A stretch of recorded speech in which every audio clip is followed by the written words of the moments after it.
Hi, Lauren. How are you? Hi, can you hear me okay? I'm hearing you very well. Thank you very much for your attendance. How are you? How is life in UK? It's actually really beautiful. It's a beautiful day. The sun is shining and all the flowers are blooming. You can't see them, Oh, but they're very pretty. it's pretty. It's wonderful. It's wonderful. Here is as well. I mean, for today we have seen the sun, although there is windy, but it's quite sunny day. Thank you very much again attending and giving us this opportunity to meet with our students who is following us. Okay, I want to ask.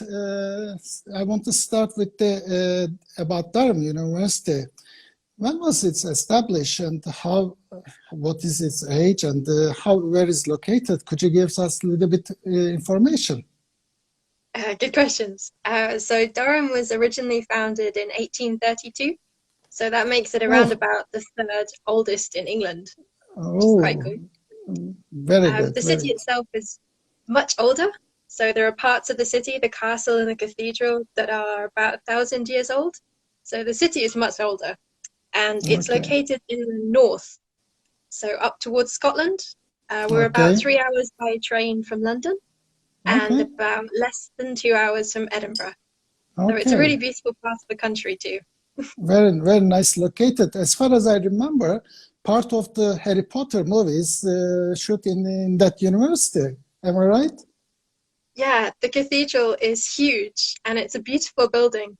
And some of the courtyard scenes, apparently Harry Potter, and apparently some of the Marvel scenes from Yeah. the Marvel movies, they use the Uh-huh. cathedral too.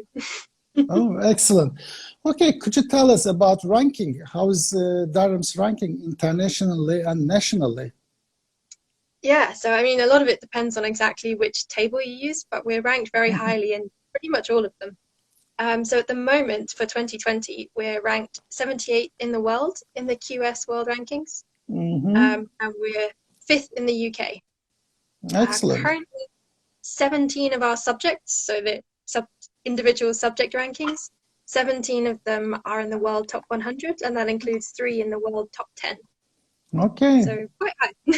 Quite high rank university. Yes, I know that one. I want my followers to know as well. As we know that Durham is one of the Russell Group University, could you tell us about a little bit Russell Group and what research facilities do you have? Yeah, so the Russell Group is a group of world-class research-intensive universities. Yep. This means they put a lot of focus and a lot of funding into their research and their facilities.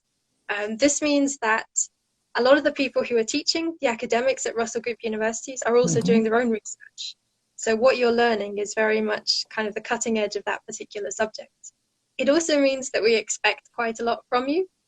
So we're Okay. expecting you to do your own independent research too. So we provide the facilities, we have amazing libraries, we have amazing laboratories for our science subjects, but we expect you to do a lot of independent research. You can't just sit there passively and learn in lectures. You have to go out and do your own stuff too. Excellent. Okay. How many students do you have? I mean, total and international, national. If it is possible, could you give us numbers with the undergrad and postgrad as well? So I think at the last count, we have just under 19,000 students in total. Some of them are not at the university, some of them that includes part-time numbers, Mhm. but about 14,500 of that is undergraduate students. I can't do the maths, but the rest is postgraduate. What was the total So number? I missed it. What was the total number? just under 19,000. 19,000. So around 5,000 postgraduate and research student Sounds then. about right. Okay, And about excellent. 5,000 total are international, so just over Yeah. 5,000, I think, at the moment. Around So 30%. 30% is international student. So how many countries? What is the number of countries? Do you know? At last count, it was 130, or I think 129, but about 130 different countries. So Excellent. So students has got a lot of experience, a lot of network opportunities because 130 student from 130 countries is quite big networking, you know. So a student can get a lot of benefit being studying at Durham. with this opportunity. Especially vacations too. If you make friends with people all over the world, you've always got somewhere to stay in the summer vacation, different places to explore. Absolutely. That's right. Okay, what can our postgraduate and undergraduate student can study at Durham University, like engineering? What else they can study? So I don't know if you can actually see them behind us, but our full Not list of courses clearly. Yeah. So you can study most subjects. We have a great business school where you can do finance, economics, marketing. We have the Department of Social Sciences where you can do psychology, geography, anything like that you might be interested in. Arts and humanities, history, classics, languages, and of course sciences. So engineering, computer science, physics, biology, all sorts. We also have a number of sort of joint degrees, combined honours in social sciences and liberal arts and natural sciences. These allow you to combine not just 2, but usually up to 4 different courses within that school. So if you're interested in doing biology and physics, for example, or if you wanted to do politics with economics, with history, you would be able to combine them as well. Well, So you have combined range. opportunities as well. Excellent. Yeah. I think you have one of the top universities with the law studies. So yes, it's very popular in Turkey. Yeah. What about Turkish students? What they do prefer to study at Durham University? Yeah, so law is a very popular one. We are ranked 5th in the UK for law. So a lot of Turkish students do apply for that. They're also very popular things like economics and marketing. They're very good for jobs and career prospects, so they're quite popular. Computer science and biology as well. And psychology is very popular in Turkey at the moment. So all subjects that have very good career potential as well. Okay, excellent. By the way, I'm going to talk a little bit Turkish, then after I go back to you. Could you wait, please? Değerli katılımcılar, eğer sorularınız varsa lütfen yazın sorularınızı. Loren'e sorabiliriz. Bunu tekrar hatırlatmak istedim ben. Could you tell us about placement year? Which subject do you have placement year option in your undergraduate degrees? We do. So most of our courses come with the option to do placements. It's not guaranteed. So if you do a placement year, it's a year where you get work experience. You are working for a company for usually either 9 or the full 12 months, but it's up to you to apply for that. So as you would a normal job, you have to be the best candidate for that position. So it's not guaranteed, but we offer you a lot of support. So we have a great career service. They help you with writing CVs, with making sure you have the right skills, with finding the actual posts that are available. They do one-to-one appointments for interview skills as well. So they do give you a lot of support, but you don't have a guaranteed placement. I see. Let me open a little bit. Arkadaşlar, Durham Üniversitesi'nde birçok programın placement year'ı var. Bu da şöyle gerçekleşiyor. 1. 2. yılı okuyorsunuz. 3. yılda tercih ettiğiniz placement programı ile ilgili bir firmada iş buluyorsunuz. Bu paid work oluyor. Tamamen maaşlı bir çalışma oluyor. Ortalama minimum 40 hafta civarında. Ondan sonra dönüp 3. yılınızı, yani son yılınızı, bu 4. yıl oluyor ama akademik olarak 3. yılınızı üniversitede okumuş oluyorsunuz. Okay, thank you very much. Tell me. Sorry, I forgot to say, I don't know if maybe you mentioned it, but if you do the placement year, it makes it a 4-year course. Yeah. So otherwise, they would be 3-year courses. Yes, yeah, that one I told them. I explained that. No, that's fine. That's perfectly fine. Okay, I want to touch a little bit TEF, Teaching Excellence Framework, and the QAA, Quality Assurance Agency. Why I want to ask you this question? Because many of our followers or students or parents doesn't realize what does it mean. They always goes to rankings. Actually, as a counselor, 17 years doing this business, I do care of TEF or QAA. For me, is much more important. Why? Could you tell us a little bit what is TEF and QAA? So TEF is the Teaching Excellence Framework and QAA is the Quality Assurance. Yes. So they essentially mean that you definitely get the best teaching possible. So Durham's been awarded the gold standard in the Teaching Excellence Framework. This means that nationally we exceed expectations of teaching. Yeah. So it's not just that our subjects are ranked highly, but the actual teaching you receive as well is going to be excellent. Let me add it a little bit more, if you don't mind. Arkadaşlar, Teaching Excellence Framework, TEF olarak değerlendiriliyor. Bu 2017 yılında devletin sunduğu bir program. Üniversitelerin eğitim kalitesi, job opportunity'leri, yani oradan mezun olduktan sonra iş bulma gibi alan 7 farklı ana konuda değerlendirilmesini sağlayan bir program. Bu vasıtayla öğrenciler, üniversitelerde okumak isteyen öğrenciler bu değerlendirmeleri okuyarak hangi üniversitede okumak istediğini belirlemelerine yardımcı oluyor. Benim çok önemsediğim bir alandır. Okay, thank you very much again for this information. I know entry requirement is very different from subject to subject. Could you give us a little bit more information about for Turkish student, Turkish high school student, and the postgraduate student, because we have postgraduate student as well? Sure. So Durham is quite a highly ranked university, and it means that a lot of our entry requirements are usually higher than other universities. So in the UK, our entry requirements range from A, B, B up to 2 A stars and an A, which is almost as high as possible. So in terms of for Turkey, for undergraduates, that means it's a minimum of 83% in the diplomacy, but usually it's around 85 or 86. The majority of our courses would require 85 or 86%, with 86 or 85% in specific subjects, such as, for example, maths, if it's a science subject. If you're doing APs, we would also require 3 APs at minimum level 4 with at least one level 5, and SAT subject courses with a minimum of 650 or better. So quite high requirements. Yeah. For PG students, you would need a minimum of 2.9 GPA, but that depends on exactly which university and which course. So that's the lowest offer we make, but a lot of them are usually around 3. So 3.1. the entry requirement for postgraduate student is important for which university they are coming from. Yeah. So they vary depending on that, and also depending on the course's subject. Yeah. Okay. One of our followers asked question: is computer science major 3 years? Yeah, so all of our courses are 3 years except languages, because they include 1 year in a country where you're speaking the language.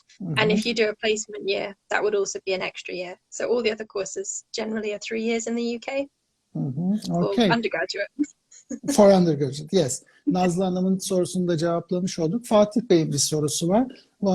Mr. Fatih asking question, can Lauren gives us a little bit information about medicine? I can give you very little information because I'm afraid that we don't offer medicine anymore, I'm afraid. A long time ago we did offer it, but we don't have medicine or medical courses at the moment. Sorry. Yeah. Okay, I know that one. If Fatih Bey wants to know, eğer Fatih Bey daha detaylı bilgi istiyorsa bize mail atabilir. Biz ona bütün tıpla ilgili detayları kendisine iletebiliriz. Yeah, fees. What about the fees? Always the worst part. Yeah. So for undergraduate, it depends slightly on which course. So courses that require things like laboratories are more expensive. But this year they range from 20,000 to 26,500 pounds. I don't know a current exchange rate, what that is in lira. Sorry. Yeah, it's a little bit high, yes. Sorry. For postgraduate students, again, it depends a lot on the course. So it ranges from 18,500 for most non-lab based courses up to 31,500, which is for the business school, for the DBAs. DBAs, I see. What about the scholarship? Is there any scholarship for undergraduate and postgraduate student? For undergraduates, we don't really have any that would cover tuition fees. Some of our students, once they start, they get awards and prizes, but they're not really academic based and they're not meant to cover tuition fees. They're much smaller than that. For postgraduates, we do have an online database. So a lot of our postgraduate funding is very subject specific. So there are some research opportunities, for example. So if you wanted to search our online database, you could enter exact information like the course you're studying, your country of origin, your country of residence. All these play a factor in the different sources of funding. But we don't have anything specifically for Turkish students, just Turkish. Sorry. It's okay. Okay. Maybe one day you may. No, we don't. You never know, you know. Okay. I know Durham University has got wonderful accommodation facilities and different than other universities, totally different. Could you tell us your accommodation system and give more information about that, about the rooms, about the life? Because I know it's a very special accommodation system you have. Yeah, so Durham has a collegiate system, which is relatively unique in the UK. Not many colleges, or not many universities, sorry, have this system anymore. So what it means is that as well as belonging to the University of Durham, every student belongs to Durham University, but you are also a member of a college. Yeah. It's like, if you all know Harry Potter, it's very similar to that kind of system. Yeah. Students in Harry Potter, they are belonging to Hogwarts, but they are also part of one of the four houses, like Gryffindor or Slytherin. Unlike Harry Potter, we don't use a sorting hat, and there is actually no magic in Durham. Sorry. But other than that, it's pretty similar, actually. So your college is where we have accommodation, but we also have more than accommodation. So most of them have either a cafe or catering facilities on site. They have things like gyms, they have their own libraries and study spaces. They all normally have a bar or some kind of area where students can do their own gigs. They can do comedy nights, they can organize events in the college. So students will usually live in college for their first year. And then in the second year, they can choose to either stay in college, or a lot of students, once they've made friends within their college, they might choose to go and rent a house together within the city. For your third year, again, the choice is there. You can come back to college, or if you like sharing with your friends, you can stay sharing with them. Depends how well they cook, usually. Yeah. I think you have counseling system as well in the colleges, yeah? Every college has got mentors, you know? Could you give us a little bit more information about that? So the college system means that effectively all of the support you have at a university is kind of doubled. So the university has a counselling system and they have a career service as well. But you also get that within your own college. So you get people who can help you with your academic studies, your directors of studies. You also have personal tutors. So if you have any issues, whether you're feeling homesick or whether you're having financial worries, you can go to them and they can help you with non-academic things. It's also just a much more supportive environment. I mentioned before, we have like 19,000 students in total. If you're one of 19,000 students, you feel a bit overwhelmed. Yeah. But the colleges are much smaller. There's only 17 colleges. So that means that the biggest one is around about 1,500 students in total. And the smallest ones can be much smaller than that, sort of like 400 students. So when you start at a college, you get to know people much quicker. It's your sort of college family. You live with them, you see them all the time. You're supporting the same sports teams because you have college sports teams as well as university sports teams. You see them around town, you go to college events, either at your own college or if they organize sort of an event in the town, you go together. So it becomes much more supportive that way.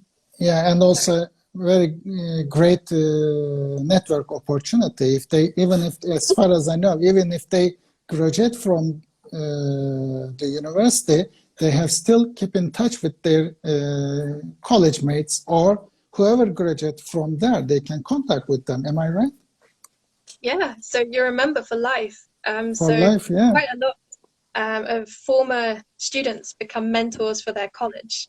So whether they live in Durham or whether they're just via email, they offer themselves as a contact for job opportunities, for sort of employment advice or just general advice. So it's a very nice system and it lasts pretty much your whole lifetime. Yeah. What about the price? So accommodation, if you stay in the college, varies between about £5,000 to £8,000 this year. So that depends on if you have a normal room with no ensuite bathroom. So you would share a bathroom with other students, like a house. We don't all have ensuite rooms in our normal houses, so same as that. And also whether you have catered or self-catered. So if you cook for yourself, it makes it cheaper. If you get your 3 meals a day, then that's more expensive. And if you have an ensuite room, that's also more expensive too. Okay. So between 5,000 to 8,000 at the moment. Okay. Another subject is because of coronavirus, as a university, do you have any plan to virtual open days? Because students can't visit the universities. Do you have any plan like that? Yes. So we have just launched a virtual open day for current offer holders. So it's designed for students who already have an offer. So they can ask specific questions about arrival, accommodation, things like that, and their subject. Hopefully, once we've trialed our offer holder open day, we will be opening this up in the summer and having it as a general open day. So we don't officially have one yet. Offer holders, you should already have received an email about this. But we're hoping that we'll have a general one ready for summer. Okay, there are excellent. virtual tours available. So a number of colleges have got 360-degree photos put up online. You can find them under the virtual tours page. Okay. Arkadaşlar eğer Open Day ile ilgili daha detaylı bilgi almak isterseniz bize mail atabilirsiniz. Size linklerini göndeririz. Artı burslarla ilgili de detaylı bilgi almak istiyorsanız ne zaman isterseniz mail attığınızda bize bilgi verebilirsiniz. Okay, let's go another question. Once student got a place and came to the Durham University, tell us a little bit about student life, club and sport opportunities, part-time work opportunities. Could you tell us a little bit? Yeah, so Durham is great for pretty much all of those things. So we're actually currently ranked #1 for sports, team sports in the UK. And about, I think it's something like just under 90% of our students are involved in some kind of sport. So that could be anything from things like rowing on the river. So there's a river that cuts straight through the city, and rowing is really popular, very fun. Could be things like rugby, but we also have a new fitness centre. So if you're just interested in things like athletics, track and fields, things like that, students do pretty much everything. You can also get involved with your college sport team. So if you want to play a sort of more casual game where you have fun on the weekends doing football, that's an opportunity. Or you can join the university teams and sort of play at the national level and train every single day if you want to. We also have so many different theatre groups. So there's a lot of student-produced theatre. That means not just acting or singing, but they also do their own scripts, they do production, they do the music, the lighting, everything to do with putting on a show, the marketing, the brochures, the leaflets, absolutely everything. So as well as being good for your sort of hobbies, your extracurriculars, it's also really good for your careers opportunities. You get a chance to experience how to do this kind of stuff. If you're interested in journalism and stuff, there's always newspapers. There's everything. Okay, excellent. Nazlı Hanım asked question, when are the application deadlines for undergraduate? Actually, sorry. Go on. Yeah, go on. So for international students, we always recommend that everyone try and get their applications in by the 15th of January. That's UCAS deadline for fair consideration. That means everyone applying before then will be considered equally. But for international students, that's not the hard deadline. If you go to UCAS, it will actually tell you whether the places are still available. So after the 15th of January, we just start filling places. So if they're still available, you can check on UCAS, but we can't guarantee. There's no hard deadline. Just once they're gone, they're gone. Okay. Nazlı Hanım, eğer bizimle irtibata geçerseniz application'ınızı direkt üniversite üzerinden gerçekleştiririz ve yer var mı yok mu onların kontrolünü yaparız. Üniversitenin resmi temsilcisi olduğumuz için de herhangi bir ücret almıyoruz sizden. Bunu tekrar altını çizmek istedim. Okay, let's go our second part of our question answer session. If students still needs English test, what test option are you accepting? Because student will not be able to take IELTS, you know that. And Yeah. I'm talking for September 2020. Yeah, so we recently expanded our list of accepted English tests. So you either should have already received or will shortly receive an email with a link to our minimum English language requirements page. So we've expanded that to include a lot more different exam boards, things you might already have. If you still require English language conditions, then we are currently working on setting up the password system. It's an online English language qualification. So if you can't do IELTS, you will be able to do that. Again, the email is either already gone out or will go out shortly, informing you of this. It's not live yet, so you can't take the test yet, but we're just finalizing the sort of setup for that. So that will be an alternative to IELTS you can do online, and that will be accepted by all departments. Okay, so students should always keep their check their emails and to find out if there's any new updates. Okay, should student worry about starting in September? Do you have any idea? Because I know it is very new outbreak and everybody don't know what to do, but could you give us a little bit information to students for September, what they can do, what they can expect? So we are working towards teaching will start as normal for the September-October intake. What we don't know is whether this will initially be online. So obviously you're right, we have no idea what the flight restrictions, what the global lockdown situation will be like that far ahead. But we have successfully put all of our teaching online for this term. So students currently at Durham, the rest of this term, all the teaching is online, and we are working on getting the assessments up. So once we've sort of achieved that, we are looking at whether we can do that for the beginning of next term. As you say, the situation does keep changing, and we are talking to other Russell Group universities, and we're talking to all the different departments to see what the best option is. We're also discussing this with students and agents around the world to see what other countries want us to do, what they think would be the best for the safety and the health of their students as well. But at the moment, we are still looking at teaching commencing in October, whether that's online or physical. Okay, excellent. Thank you very much. This is end of our session. It has been exactly 30 minutes. I've been talking with you, giving very valuable information to our student. Maybe we can do another one later on, a couple of weeks later, and for new updates. Thank you very much for joining us, giving us all that valuable information again. I would like to say good evening. Have a nice and without virus day. Thank you very much for inviting me, and I hope the rest of your day is still beautiful and sunny and virus-free. Yeah, thank you very much. Ciao.